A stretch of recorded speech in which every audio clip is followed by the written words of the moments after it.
Yeah, g'day, Bush Camping Tools here. Well, what I want to do now is, it's not a review or anything like that, it's just a bit of a show and tell. I want to show you some of my old knives, bit of a blast from the past. And the first one here, this one is my trusty Puma Hunter's Friend. Now this has been with me since I was a kid essentially, made in Germany, Pumaster steel, full tang, stag handles, brass bolster on there, and nickel silver rivets, lanyard hole. What can I say, served me well on many hunting and camping trips. You can see it's not broken, it's not a stainless blade, it's a what they used to call Pumaster steel. The next one I want to show you cost me $5 at a coconut processing place in Indonesia. This is yeah, a coconut processing parang, if you like. It's deadly sharp. I've sharpened it super deadly sharp. Served me well all around Indonesia. Everything from hacking open coconuts, preparing fish, vegetables, everything during a huge trek for up the tropics there.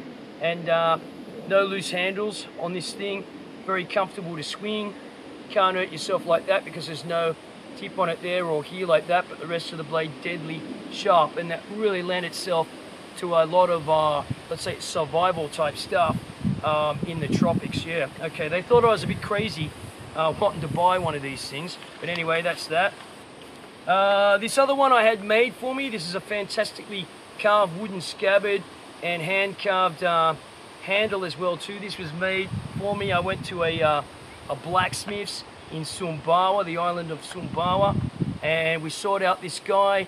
Their family dates back, and the grandfather actually carved the handle, and three of his sons, the grandfather carved the handle and made the scabbard, and three of his sons made that from a truck spring. I saw him take the truck spring and make that truck spring, turn it into this parang like this, convex grind, deadly sharp. That took basically all day well, not quite all day, but most of the day to make this one and another one for the friend that I was traveling with.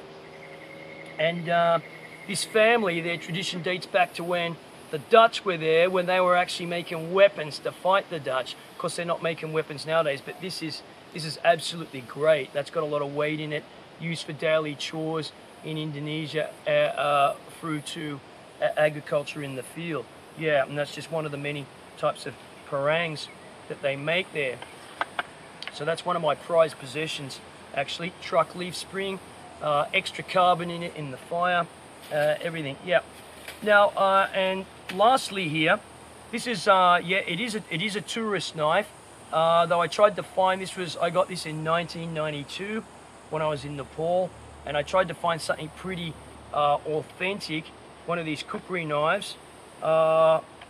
And I went to the forge actually where they were making these things. Buffalo horn handle, brass guard hilt on it if you like. It's got Gurkha Army stamped on there, but a lot of these tourist things have that to fool the public, to say that they've got a, you know, Gurkha Army knife, but they're, you know, in reality no one's coming out of Nepal with a genuine Gurkha Army knife. Why would you? They're issued to the military, not to stupid tourists over there. But anyway, nonetheless, the blade is a traditional shaped kukri, Nepalese kukri. It's a smaller one. Some of the ones I saw guys carrying in the field in various different little villages, they were much bigger. They were like out here like that. But this does have the three, it might be a bit hard to see it, I'll show you a close-up in a minute too. This does have the three types of fullers in the blade here, which is a traditional style on some of the kukris. But again, yeah, forged from a truck leaf spring. I've got it pretty sharp here.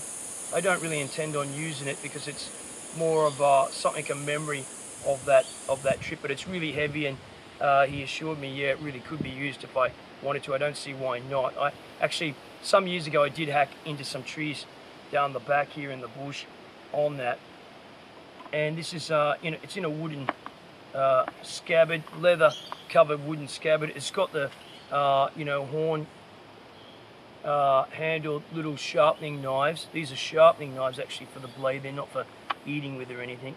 Sharpening knives, two different kinds, little utility knives. So yeah, there you go, just a bit of a blast from the past. Thanks for watching.